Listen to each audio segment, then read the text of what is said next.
이 예배 자리에서 뵙게 돼서 반갑고 좋습니다. 네, 제가 아마 작년 10월 정도 우리 이음 공동체가 또 우리 여호사 공동체와 함께 좀 나눠질 때 그때 여러분께 와서 좀 말씀을 나눴던 것 같은데 우리 전 목사님하고 또 우리 최 목사님 두 분께서 많이 수고해 주셔서 또 여러분들 이곳에 아름답게 예배할 수 있는 예배 공동체를 계속해서 잘 세워가고 계신 것이 감사합니다. 저를 처음 보는 분도 계시나요? 우리 대학부 학생들 가운데는 좀 그런 친구들도 계실 것 같은데 제가 오늘은 좀 교회 비전에 대한 이야기를 좀 같이 나누고 또 오늘 말씀을 통해서 여러분들이 교회에 대해서 기대하시는 것이 분명히 있으실 텐데 아마 이음이라는 곳에 이 공동체에 여러분들이 모이신 이유도 있겠지만 또 교회가 우리 이음 공동체 지체들에게 또 기대하는 것이 있습니다. 네, 그런 이야기들을 제가 교회를 담임하는 목회자로서 여러분과 좀 같이 나누려고 합니다. 이게 우번은 성도들이 좀 멀리 있거든요. 그래서 이렇게 눈에 싹 다 들어오는데 여긴 제가 머리를 왔다 갔다 하면서 여러분들 보고 설교를 해야 될 것 같아요. 작년에 이음 채플에 어떻게 보면 좀 큰 변화가 있었습니다. 우리 대학부하고 또 청년부하고 함께 이곳에서 이제 예배를 드리고 있었는데 저희가 이제 청년부들 이렇게 우번 쪽으로 옮겨서 거기에 지금 아마 예배 드리고 있을 거예요. 그래서 3부 예배가 작년 10월부터 우리 여호사 공동체를 중심으로 예배를 드리고 있습니다. 변화라는 것은 사실 누구에게나 불편한 겁니다. 예. 근데 이제 제가 보니까 이 변화를 받아들이는 강도가 우리 대학부랑 청년부는 좀 많이 달랐던 것 같아요. 제가 이제 목사님께 계속 우리 이음에 대해서 관심을 가지고 여쭤보면 우리 청년부 지체들 가운데는 좀 여전히 좀 혼란스럽고 또 불편한 것들이 정리되지 않은 분들도 계실 것 같아요. 아마 이미 소식을 들으셨을 것 같은데 저희가 이제 우번에서 예배드리던 이제 청년부 3부 예배를 드린 청년부가 브룩라인 쪽으로 이제 예배 장소를 옮겨서 5월부터 이제 예배를 드리게 됩니다. 우리 청년들을 위한 교회를 저희가 개척하려고 준비하는 과정에 있어요. 그래서 지난주에 우리 청년들이 비전 헌금도 하고 또 다음 주에는 이제 저희 교회 성도들이 또 그 교회 개척을 위해서 비전 헌금을 하게 됩니다. 제가 이 과정도 좀 설명을 드려야 될 필요가 있어서 이제 교회와 이 비전에 대한 이야기를 여러분과 좀 같이 나누려고 합니다. 여러분 안에 잘 정리되고 또 충분히 잘 이해가 되었으면 합니다. 제가 그 올해 2월 달에 이제 주일마다 좀 큰 눈이 오더라고요. 그런데 이제 2월의 마지막에 좀 큰 눈이 왔던 주일이었습니다. 제가 이제 교회 가려고 준비를 하고 있는데 갑자기 전화가 왔어요. 저희 아들한테. 그래서 이제 뭔 일인가 싶어서 이제 물어보니까 자기가 지금 보스턴 오려고 공항에 나와 있다는 거예요. 저희 아들이 샌프란시스코에 있거든요. 예. 그래서 너무 뜬금없잖아요. 2월이면 아직 학기 중인데 그래서 좀 뭐 때문에 그러냐 이렇게 물어보니까 그냥 가서 얘기를 하겠대요. 예, 눈도 많이 오고 좀 걱정도 되는데 아직 좀 그렇더라고요. 예, 그래서 공항에 가서 물어봤어요. 물어봤더니 뭐 딴 이유가 없어요. 너무 힘들어서 집에를 좀 와야 되겠어서 왔다는 거예요. 제가 이렇게 여기까지 뭐 이렇게 하고 싶은 말이 있었지만 그냥 이게 뭐 제가 잘 모르니까 그냥 얼마나 힘들면 왔겠냐. 사실 저희 아들은 방학 때도 잘 안 와 있어요. 예. 근데 학기 중에 이제 오니까 좀 제가 어이가 없긴 한데 어쨌든 뭐 힘들어서 왔으니까 제가 뭐 다른 이야기 안 하고 저희 집사람도 그때 이제 한국에 있었거든요. 그래서 제가 일주일 내내 밥 해주느라고 참 피곤했습니다. 잘 쉬다가 그냥 아무 일 없다는 듯이 그냥 고맙다고 편지 한 장 써놓고 갔어요. 예. 제가 이제 그 일을 겪다 보니까 여러분 생각이 나는 거예요. 예. 여러분도 지금 이제 물론 뭐 여기 이제 미국에서 타주에서 오신 분들도 있을 거고 또 여기서 쭉 학교를 다니시는 분들도 계시고 또 한국에서 이 보스턴까지 유학 온 그런 친구들도 있을 겁니다. 예. 많이 힘들죠? 예. 좋아요? 예. 엄마 아빠 막 간섭 안 받으니까 너무 좋아요. 저희 아들도 그렇게 막 신나서 사실 갔거든요. 예. 여기 근처에 가라니까 안 가고 자기는 멀리 가겠다 그러면서 갔었는데 그래도 우리가 이제 또 외롭고 힘들 때가 있지요. 예. 이곳에서 여러분의 삶을 축복합니다. 예. 잘 지내시길 바라고요. 근데 뭐 저와 같이 자녀를 키우는 그 부모의 마음으로 사실은 이 이음을 세우게 저는 그때 없었지만 세우게 됐을 거예요. 예, 부모님들이 자녀들이 또 타지에 가면 또 그곳에서 막 이렇게 교회를 요즘에 하도 이상한 교회들이 많으니까 좀 건강한 교회에서 신앙생활 잘 하기를 바라는 그런 마음들 저희 교회 성도들도 가지고 계시거든요. 그래서 그런 이유 때문에 이제 이음이라는 채플이 이 교회가 시작된 것이고 또 도심의 장소를 정한 것도 그런 거죠. 예. 우번에 예배 장소가 있지만 여러분들이 오기가 어려운 그런 상황이니까 이제 교회가 온 겁니다. 예. 자, 그런데 이 보스턴에 여러분들이 예배 드릴 교회가 없냐? 그건 아니지요. 예, 저희 교회보다 훨씬 먼저 이곳에 이제 많은 교회들이 있었습니다. 자, 그런데 왜 저희가 여러분들 이음을 위해서 이 지체들을 위해서 여기에 교회를 개척했는가? 저희 교회 비전 때문에 그래요. 오늘 이 교회는 액츠 29라는 비전을 가지고 있습니다. 사도행전이 28장까지잖아요. 근데 저희는 그게 끝나지 않은 책이고 주님 다시 오실 때까지 이 교회가 그 사도행전의 다음 장을 써가야 되는 그런 책임이 있다고 믿고 저희가 사도행전에 기록되어 있는 바로 그 교회를 이 땅 가운데 세워가는 비전이 있습니다. 그런 교회예요. 자, 그래서 이제 우리 성도들한테 저희 교회 비전이 뭡니까? 이렇게 물어보면 액츠 29 이렇게 다 이야기를 해요. 알고는 계시거든요. 좀 저는 또 물어보죠. 액츠 29 비전은 도대체 뭡니까 내용이? 물어보면 거기까지 생각 안 해봤잖아요. 그러니까 사도행전에 바로 그 교회 이 정도의 대답이 나옵니다. 자, 그런데 그게 어떤 비전이냐 하면 교회를 세우는 교회라는 비전이에요. 요걸 좀 쉽게 설명을 하면 목회자 한 사람에게 좌우되지 않는 그런 교회를 세우겠다는 얘기입니다. 교회가 목회자가 필요하지요. 그리고 목회자가 중심이 되는 게 된다고 해서 뭐 교회가 아닌 건 아닙니다. 근데 목회자가 가진 비전이 곧 교회의 비전이 되고 또 목회자가 모든 것을 재정부터 시작해서 모든 것을 좌우하는 그런 교회. 그럼 만약에 좋을 때는 좋은데 목회자에게 문제가 생기면 어떻게 되죠? 교회가 위기를 겪습니다. 그래서 목회자 한 사람에게 좌우되는 교회가 위험하다는 것을 저희는 잘 알고 있어요.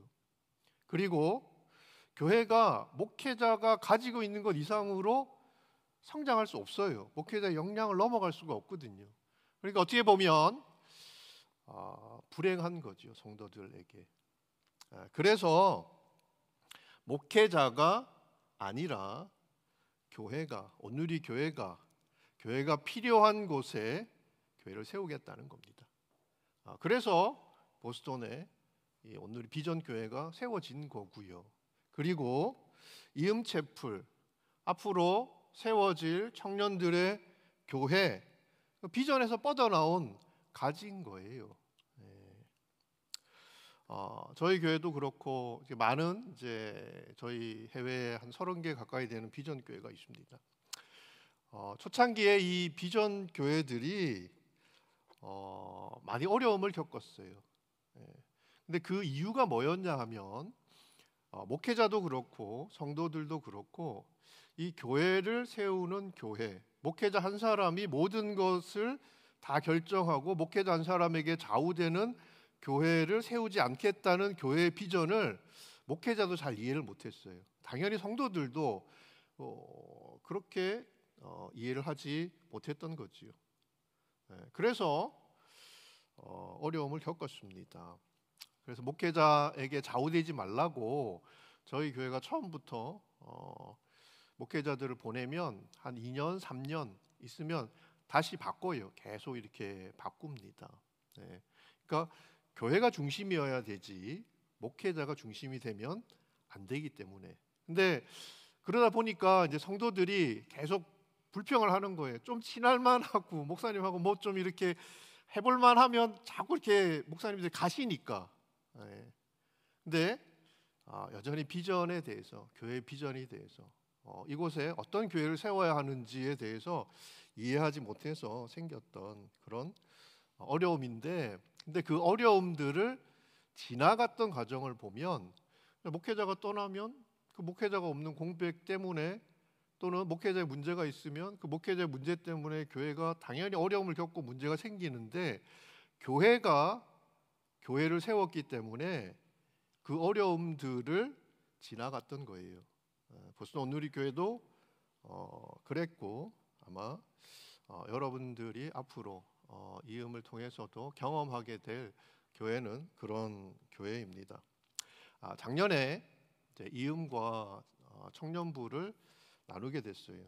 그때 이제 우리 청년들 가운데는 이제 그게 많이 불편했던 분들, 지금도 여전히 그걸 어려워하는 분들도 계시다고 들었습니다.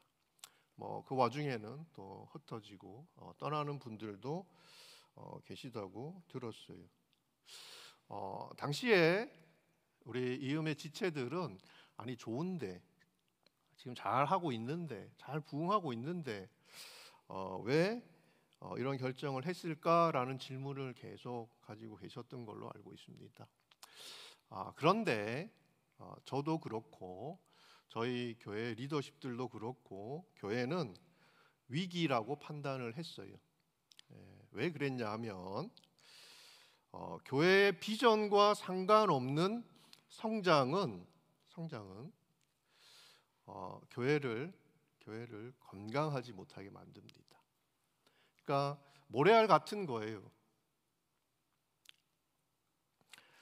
여러분, 교회라는 곳이 각자의 이해관계를 따라서 그렇게 모이는 곳이 아니잖아요.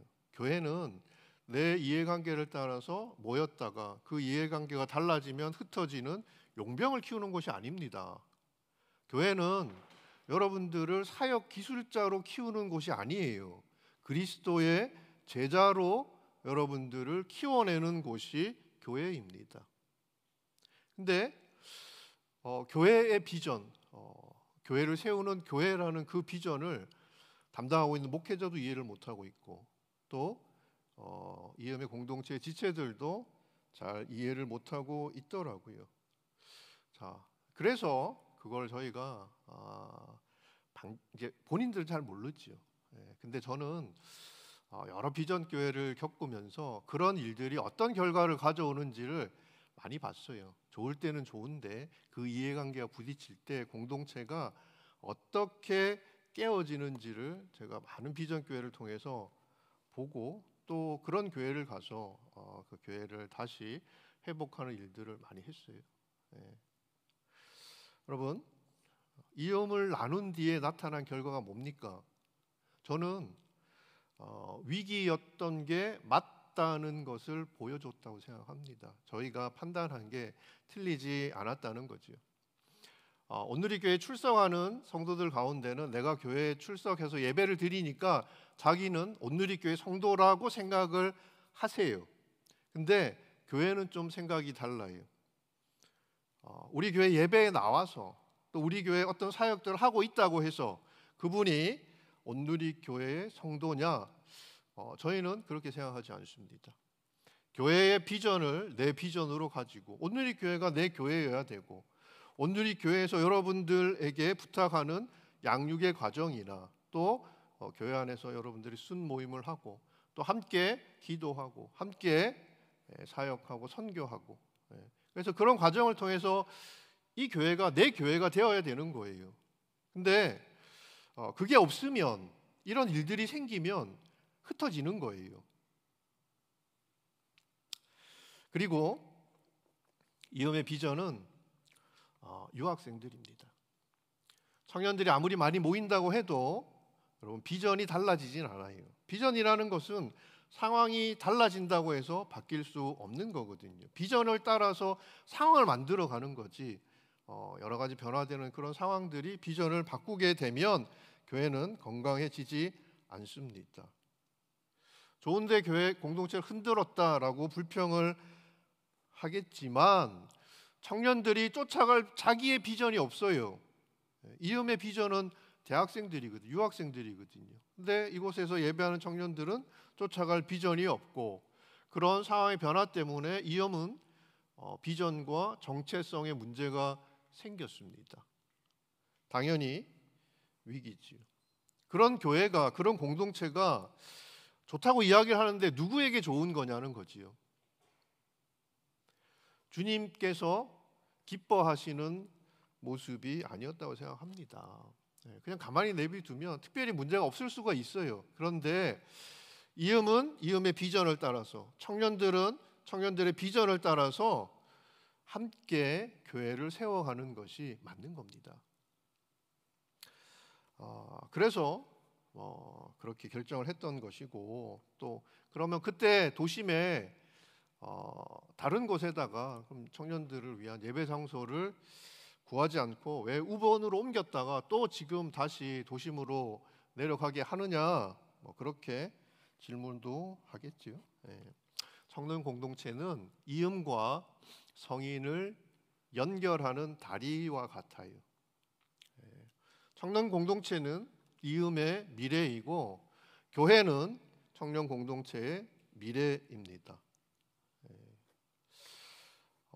당시에 이음의 그 미래가 보이지 않았어요.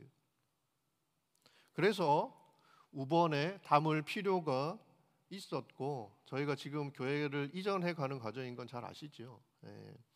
그래서 그 교회 이전과 좀 맞물려 있는 여러 가지 현실적인 문제들도 저희가 고려하지 않을 수가 없었습니다. 그래서 그런 부분들에 대해서는 제가 담임 목회자로서 우리 이음 지체들에게 좀 미안하게 생각하고, 그럼에도 불구하고 우리 청년들의 비전을 쫓아오는 우리 청년들에게 너무나 고맙게 생각해요. 자, 그렇게 이제 우번에서 지금 한 6개월 정도 예배를 드렸거든요. 예배 공동체를 잘 세웠습니다. 예배를 세우고 또 우번에서 우리 성도들하고 이렇게 교제하고, 그러면서 제가 요즘 제가 같이 계속 설교도 하고 우리 최 목사님께 설교도 해주시고 공동체를 챙기고 있는데, 지금은 어딜 보내도 이제 교회를 잘 세우겠구나, 그런 확신이 생겼습니다. 그래서 원래 계획은 저희가 이제 이전하는 곳으로 우리 청년들과 같이 옮겨가는 것인데, 제가 기도했어요. 그곳이 우리 청년들을 위한 교회가 되어줄 수 있을까? 주님이 기뻐하시는 것이 청년들을 위한 교회를 세우는 것이었고 제 기도 응답이었어요.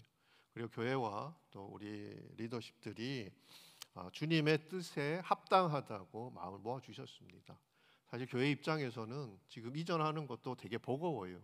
여러 가지 많은 것들을 챙겨야 되는데, 근데 교회란 곳은 할 만할 때 할 수 있는 일만 하는 곳이 아닙니다. 저는 온누리 교회를 그렇게 배우지 않았어요. 주님께서 하실 일들인데 우리에게 지금 하지 않으면 나중에 많이 후회할 것 같은 그런 일들 하는 겁니다. 그러면 그 일들을 통해서 주님께서 선한 열매들을 보여주시더라고요. 우리 돌아가신 하 목사님께서 예전에 그런 기도를 하셨대요. 주님, 교회 청년들을 보내주십시오. 저희가 잘 양육해서 선교사로 파송하겠습니다. 저는 이음과 우리 청년들이 개척하는 교회를 통해서 이 기도가 이루어지기를 소망하고 기도합니다. 그래서 물리적인 여러 가지 이유 때문에 그동안 함께 하지 못했던 청년들이 계실 거예요. 함께 해주셨으면 좋겠습니다. 그 교회를 기다려온 청년들이 있어요. 그 청년들이 찾아올 것이고 또 우리 이음과 우리 청년들의 교회가 이 세대 간에 보이는 틈을 잘 메꿔줄 겁니다. 저는 갈 교회가 없다는 탄식이 이 보스턴 땅에서 들리지 않기를 바랍니다. 그래서 여러분들이 함께 손잡고 그 교회를 개척하는데 함께 해주시고 또 기도해 주셨으면 좋겠어요. 그래서 여러분들이 물론 뭐 교회에 대한 여러 가지 생각들이 있을 거예요. 근데 그 교회에 대한 생각들을 모으면 교회가 되지 않습니다. 그래서 이음 체프를 잘 이해하시고 이 이음의 비전이 어떤 것인지를 잘 이해하셔서 여러분들이 저희는 여러분들이 여기 영원히 계시지 않을 거잖아요. 여기 계시는 동안 저희가 여러분들을 교회에 무슨 멤버십을 만들려고 애쓰지 않아요. 이 기간 동안 이 교회를 만났던 이 시간이 은혜와 축복의 시간이 될 수 있도록 저희 교회가 여러분들의 울타리가 되어주려고 합니다. 그래서 여러분들이 이곳에서 공부하고 또 신앙생활하는 모든 시간들이 앞으로 여러분들의 삶에 그리고 이 땅에 아름답게 쓰이기를 저희들은 바라고 기도하고 있어요. 그런 교회의 기대를 제가 오늘 말씀을 통해서 좀 나누려고 합니다. 여러분들을 저 같은 꼰대라고 하죠. 여러분들이 기성세대들이 뭐라 부릅니까? 요즘 MZ세대 그렇게 안 불러요? 뭐 그렇게 보통 부르는 것 같던데 저는 이 젊은 세대가 어려워요. 저도 물론 여러분들의 시간을 지나왔지만 또 이제 워낙 뭐 많은 변화들이 있고 이러니까 제가 이제 나이도 있고 그러니까 좀 어려워요. 어떤 생각과 어떤 고민을 어떤 말로 풀어내는지 저는 좀 익숙하지 않아요. 그래서 이제 우리 청년들을 이해하려고 제가 뭐 책도 보고 글도 많이 읽거든요. 요즘 읽어본 글에 여러분 그 장기하와 얼굴들이라는 그 그룹 아시죠? 노래 좋아하시나요? 내 취향은 아니야 이러신가요? 네. 전 잘 모르거든요. 근데 이제 그 글이에요. 거기에 나온 이제 글인데 거기에 이제 싸구려 커피라는 그런 노래가 있어서 그 가사를 이렇게 제가 봤어요. 이 가사가 이렇더라고요. 싸구려 커피를 마신다. 미지근해 적잖이 속이 쓰려온다. 눅눅한 비닐 장판에 발바닥이 쩍 달라붙었다 떨어진다. 이거 제가 노래로 할 수 있으면 좋겠는데 그 정도 실력은 안 되니까 이제는 아무렇지 않어. 바퀴벌레 한 마리쯤 쓱 지나가도 장판에 발바닥이 쩍 달라붙었다가 떨어져도 그게 그냥 나한테는 익숙하고 바퀴벌레 한 마리쯤 그냥 지나가도 뭐 아무렇지 않을 정도로 그냥 자신에게 주어진 현실에 익숙해져 있는 그런 모습인 거지요. 이런 노래가 왜 젊은 세대들에게 울림을 주는가? 여러분 이야기니까 그런 거죠. 여러분 이야기. 이 노래가 나오고 몇 년이 지나는 동안 젊은 세대는 3포 세대, 좀 지나니까 5포 세대, 그리고 그 시대를 거쳐서 요즘은 M포 세대라고 한다면서요. 뭔가를 포기할 게 너무 많아지는 거지요. 무기력하게 포기를 강요당하는 그런 젊은 우리 세대들에게 한국은 헬조선이 된 거 맞습니까? 그렇게 이야기를 하더라고요. 그래서 청년들이 반응이 있을 거 아니에요. 울분을 쏟아내거나 한탄하거나 혹은 뭐 냉소 허무로 그냥 오늘을 살거나. 근데 이게 우리 젊은 세대들이 오늘을 살아가는 유일한 방법이라면 여러분들이 다가갈 미래가 너무 뻔하지 않아요? 현실은 그렇다고 하는데 그럼 여러분들은 좀 다른가요? 그래, 나는 그래도 이 보스턴까지 와서 내 꿈을 쫓아가고 있는데 그냥 그런 현실에 익숙해져 가서 그렇게 그냥 루저 같은 삶을 사는 게 아니라 나는 그래도 지금 내 나름대로 열심히 내 삶을 개척해 나가고 있는데 여러분과는 거리가 먼 얘기일까요? 자, 오늘 읽었던 디모데후서 말씀을 저희가 다시 한번 좀 보겠습니다. 그대로 한번 다시 읽어보죠. 3장 1절부터 5절 말씀. 너는 이것을 알아라. 말세에 어려운 때가 올 것이다. 사람들은 자기를 사랑하고 돈을 사랑하고 잘난 척하고 교만하고 하나님을 모독하고 부모에게 순종하지 않고 감사할 줄 모르고 거룩하지 않고 무정하고 화해하지 않고 남을 헐뜯고 무절제하고 난폭하고 선한 것을 좋아하지 않고 배반하고 무모하고 자만하고 하나님을 사랑하기보다 쾌락을 더 사랑하고 경건의 모양은 있으나 경건의 능력은 인정하지 않게 될 것이다. 너는 이런 사람들을 멀리하여라. 이 디모데후서 3장의 이 말씀이 그냥 헬조선 이야기 아닙니까?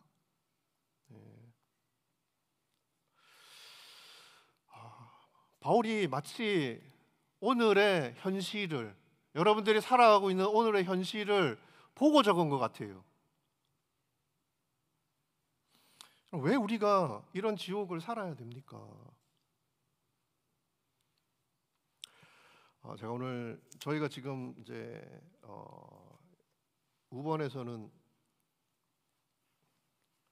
저희 마이크가 익숙하지 않아가지고 우번에서는 저희가 이제 계시록 말씀을 지금 나누고 있어요. 마지막 때에 대한 이야기를 쭉 나누고 있는데 오늘 말씀도 사실 그 이야기와 그렇게 결이 다르지 않더라고요. 우리는 이 땅을 살면서 많은 폭력을 경험합니다. 치고받고 싸우는 그런 폭력도 있지요. 그런데 시스템 안에서, 그 구조 안에서, 사회 안에서, 어떤 체계 안에서 우리가 경험하는 폭력도 있어요. 그걸 구조적인 폭력이라고 합니다. 폭력이란 무엇인가라는 책에서 그 저자인 그 지젝이라는 분이 이 구조적인 폭력에 대해서 이야기한 내용이 있어요. 이렇게 정의를 하더라고요. 정치 체계나 경제 체계가 정상적으로 작동할 때 나타나는 폭력. 그래서 제가 이 정의가 좀 너무 이상한 거예요. 아니, 경제 체계나 법 체계나 정치 체계나 이런 게 정상적으로 작용을 하고 있는데 거기에 무슨 문제가 있고 어떤 폭력이 드러난다는 얘기인가? 제가 예전에는 그 국립공원에 들어갈 때 다 이렇게 입장료를 내고 들어갔어요. 여러분들은 경험해 보셨습니까? 근데 어느 날 갑자기 뉴스에 뜨는 거예요. 국립공원 입장료를 안 받는다는 거예요. 원래 그런 뉴스를 들으면 가야 되는 거잖아요, 그죠? 그래서 이제 제가 국립공원 갔어요. 갔더니 입장료를 안 받아. 국립공원 입장료를 안 받는데 그 앞에 절에서 여기 들어가려면 문화재 관람료를 내야 된다는 거예요. 아니 나는 절에 온 게 아니다. 나 교회 다닌다. 그랬는데 그게 법이래요. 그러니까 그걸 안 내면 못 들어가는 거죠. 그러니까 저한테는 두 가지 선택이 있는 거지요. 거부하고 내려가거나 돈을 내고 올라가거나. 거기까지 가는데 어떻게 해요? 돈 내고 올라가야지. 근데 열이 받더라는 거죠. 제가 그게 법이라는 이름의 폭력을 강요받은 겁니다. 우리가 살아가는 세상의 모든 체계가 정상적으로 작동하는 것처럼 보이지만, 근데 그 힘이 누구에게 있어요? 그 권력을 가진 자들, 권력을 위임받은 자들이 그 힘을 가지고 있으니까 그 힘에서 소외된 사람들에게는 그 힘이 폭력이 되는 거예요. 여러분, 로마가 통치하던 시절에 피식민지의 백성들이었던 유대 백성들은 아주 정상적으로 세금을 내도록 강요를 받습니다. 법에 정해진 세금을 내야 돼요. 근데 이 세금이 종류가 몇십 가지야. 그리고 툭하면 나와서 강제로 일을 해야 되는 거예요. 뭐 짓는다 그러면 또 나가서 일하고. 네. 복음서에 보면 많은 환자들, 귀신 들린 사람들이 등장합니다. 여러분, 이런 세상을 살면 사람들이 아프고 미치는 게 너무 당연한 거 아니에요? 네. 여러분, 이 디모데후서에 언급되어 있는 이 말세의 현상들은 우리의 이기심과 이 폭력이 만들어낸 결과물들입니다. 그런데 이 세상을 살면 그 돈의 질서와 힘의 질서에 순응하든지 아니면 그걸 거부함으로써 내가 불이익을 당하든지 뭐 둘 중 하나겠지요. 사람들은 어떤 꿈을 꾸냐면 그 세상에서 이 폭력의 밑단이 아니라 폭력의 윗단에 올라가는 거. 그래서 내가 그 힘의 피해자가 아니라 그래도 내가 그 힘을 행사하는 사람이 되는 것.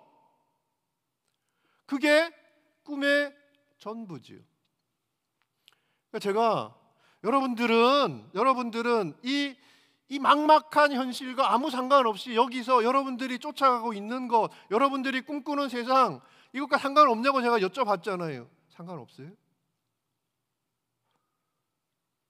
여러분들의 꿈을 들여다보면 그 꿈이 결국 이 폭력의 윗단에 올라가는 거 아닙니까? 제가 여러분들 막 너무 이상한 사람으로 취급하는 거 아니죠? 네. 바울이 이런 사람을 멀리하라고 했는데 주님이 멀리하실 그 사람이 날 수 있다는 거지요.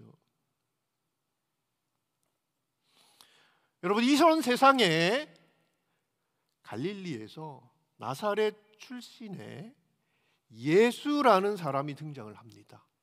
그리고 그 예수가 하나님 나라를 선포해요. 로마가 다스리는 그 시대에, 로마가 자신들이 봤던 나라의 전부인 그 세상에 로마가 정해놓은 그 질서를 따라가고 순응하던 사람들에게 다른 법, 다른 질서가 작동하는 하나님 나라에 대한 이야기를 하는 거예요. 그리고 예수의 제자들은 예수가 이야기했던 그 하나님 나라를 쫓아갔던 사람들이고요. 다른 나라를 보여주는 거예요. 다른 나라를 상상하는 것, 예수를 쫓는 사람들은 그 다른 나라를 상상하며 그 나라를 꿈꾸며 그 나라를 향해서 다른 삶을 살아가는 사람들입니다. 내가 쫓아가고자 하는 나라가 이 힘의 질서, 돈의 질서가 작동하는 그런 나라가 아니라 그 사랑과 온유와 겸손의 법이 지배하는 그 하나님 나라인데 나는 그 백성으로 살고 싶은데 내가 이 땅을 살아가는 방법이 달라지는 게 너무 당연한 거죠.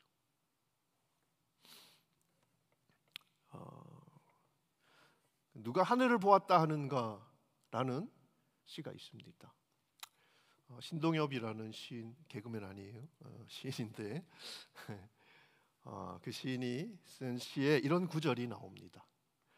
너가 본 건 먹구름, 너가 본 건 지붕 덮은 쇠 항아리.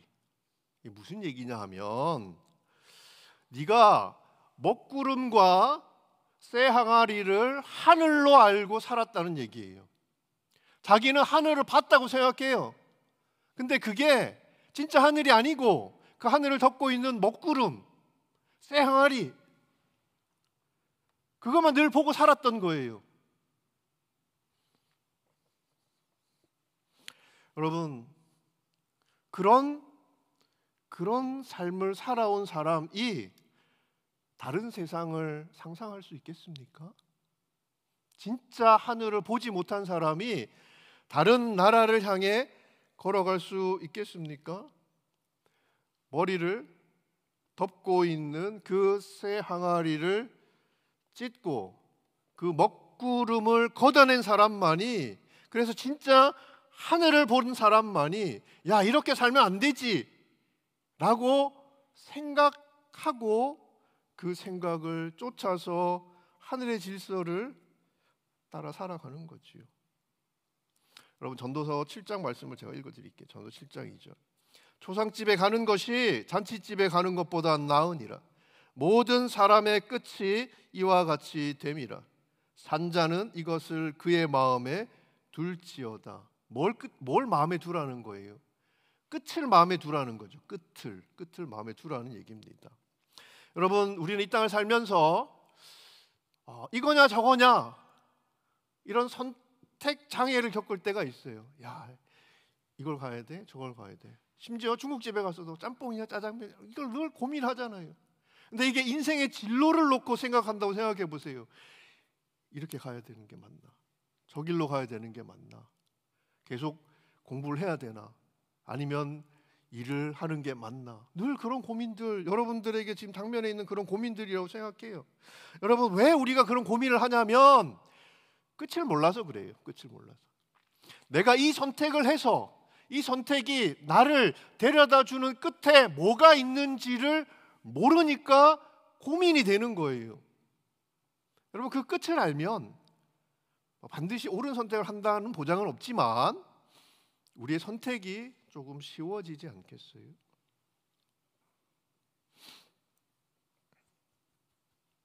여러분, 왜 우리가 세상을 사랑하고 경건, 그걸 멀리 하며 살아갈 수밖에 없습니까?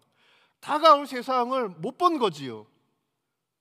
끝을 보지 못한 겁니다. 하늘을 보고 내 인생의 끝, 그 끝을 본 사람은 바람 잡으려는 헛된 수고를 하지 않아요. 주님이 멀리하라고 한 그런 생각 쫓아가지 않습니다. 여러분, 몸을 가지고 사는 한 사람은 적당히 속되기 마련이에요. 제가 여러분들의 면죄부를 주는 게 아니라 몸을 가지고 사는 한 우리는 육신의 본능이라는 것이 우리를 지배해요. 아닌 척하지만 그 욕망의 주변을 맴돌며 살 수밖에 없는 게 인생이지요. 그런데 성도는 그 성령이 주시는 마음, 거룩에 대한 끌림도 있어요.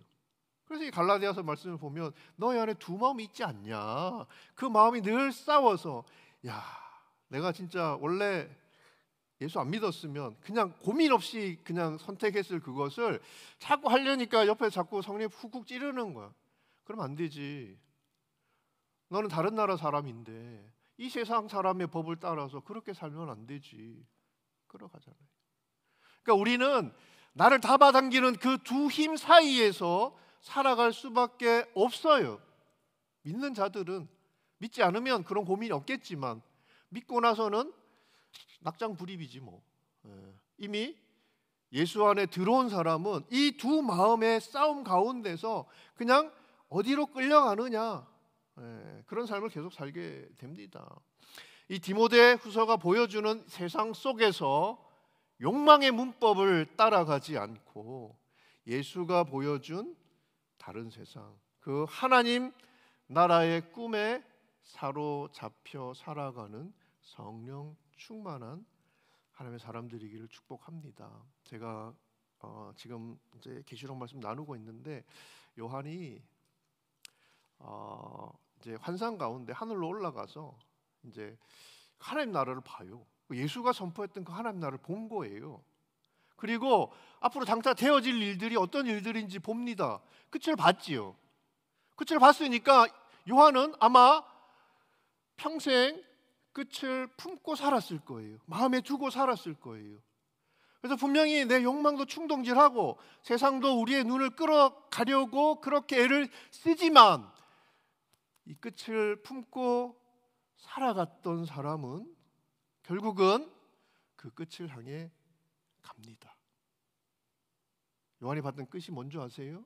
하나님이었어요. 하나님. 우리의 인생이 하나님으로부터 와서 이 땅 가운데 살아가는 모든 날들이 하나님의 뜻 가운데 이루어지고 우리의 인생이 하나님을 향해 가는 것이구나. 이게 성경이 정리한 우리의 인생의 전부예요. 근데 하나님이라는 그 하나님 나라라는 끝을 보지 못한 사람은 이 속에 하나님 나라를 품고 살 수 없어요. 그걸 내가 안다고 해도. 여러분 말씀 가운데, 여러분 큐티하며 묵상하는 가운데 말씀이 여러분들에게 내가 생각한 하나님, 내가 만든 하나님, 내가 생각하는 천국 이런 거 말고 말씀이 우리에게 증거하는 하나님, 그리고 그 하나님 나라를 만나기를 축복합니다. 그래서 그 하나님의 꿈에 사로잡혀 살아가는 청년들의 교회 얘기를 축복해요. 제가 시 한 편을 더 읽어드릴게요. 이거는 갈라진 심장이라는 시예요. 이 시인을 이제 청년들이 찾아와요. 나는 좋은 일도 하고 싶고 성공도 하고 싶다. 생각 있는 젊은이들이죠. 막 사는 젊은이들이 아니라 성공도 하고 싶고 좋은 일도 하고 싶다. 젊은이들이 이렇게 묻는 거예요. 이렇게. 왜 성공과 좋은 일을 동시에 추구하면 안 됩니까? 왜 내 가슴 뛰는 삶을 살겠다는데 문제가 됩니까? 요즘 어떻게 선하고 의롭게만 살 수 있습니까?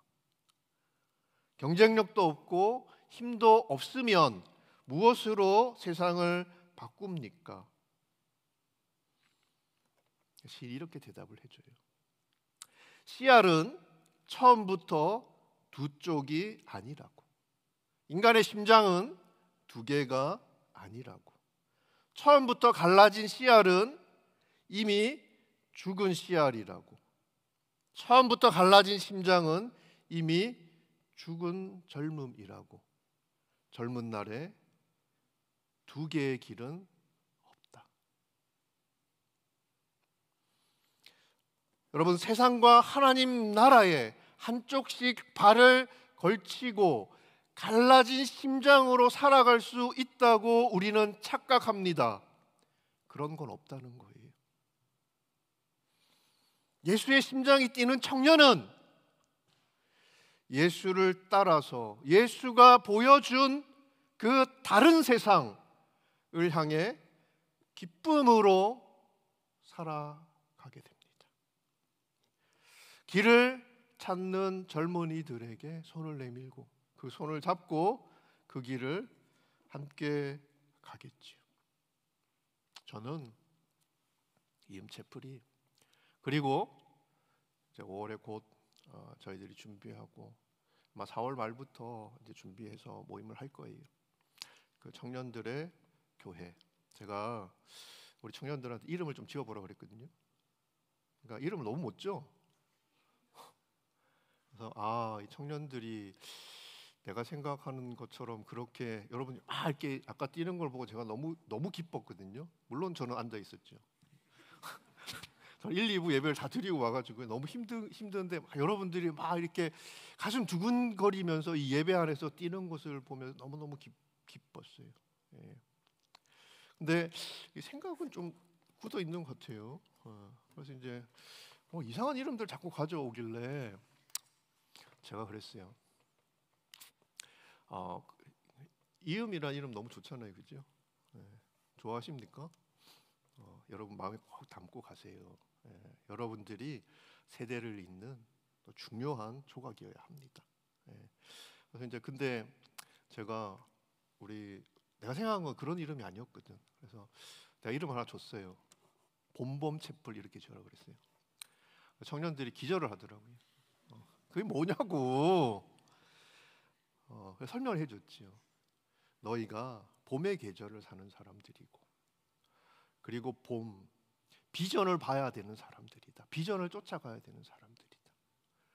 그러니까 그 사람들이 물론 처음에 보면 되게 여러분처럼 웃겠지만 아마 절대 까먹지 않은 이름일 거다. 네. 근데 이제 제가 우리 청년들이 너무 직업을 하길래 양보했어요. 네. 그래서 이제 다른 이름을 저희가 지었습니다. 그래서 곧 저희가 그 교회를 시작하게 될 겁니다.